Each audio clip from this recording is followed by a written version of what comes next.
that's a result, I think, of some concern that was expressed over people coming in. You know, it was predominantly folks from, you know, I would have to say out of province that were, you know, were participating in some of those elite, you know, more unscrupulous activities. Imagine, I mean, gutting a fish and just taking the roe and then leaving the carcass. I mean, the smell, you know, scooping fish out, that's not real fishing in any way. Using the treble hook with the fishing rod and just to snag them to bring them over. Bring them in, exactly. And so this was a request from Port Hope Council. You know, I was told unanimous in the request to the province that we re-examine it. And we were already consulting, as the province does, on the environmental registry to Ontarians to get their feedback on fishing regulations, in particular along the Ganaraska.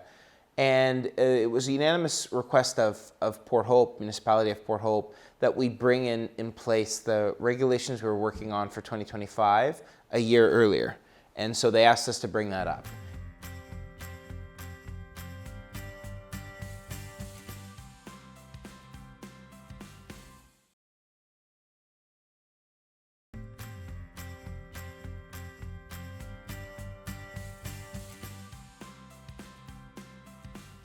It's been incredibly rewarding getting out to training halls, to college classrooms, to see the young women with a passion for the trades. I think, Mark, I don't know if I think you saw at the Level Up Fair, there was a young, you know, the daughter of Anthony Dew from Stallwood. I mean, she just came in and we were building with the sheet metal, the lunchbox, and, you know, drills holes, bends the metal, hands it over to me and says, I'm done. Like that sense of purpose and passion we have to instill in young women. But we know from surveys for women, and there's a few things that plague it. One, not feeling safe because your PPE doesn't fit. We saw when I was in British Columbia with all the labor ministers, we saw one of the building trades, the power technicians, show me the gloves that she uses on transmission lines.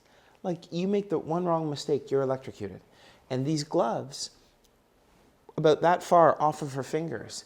And so simple things like properly fitting protective equipment, washrooms that actually work, mandating washrooms for women on job sites. We're the first province to do that, the first province to mandate standards for bathroom cleanliness. These are all small changes, and what's the result been? We've seen a 225% increase in women registration and apprenticeships since we took office.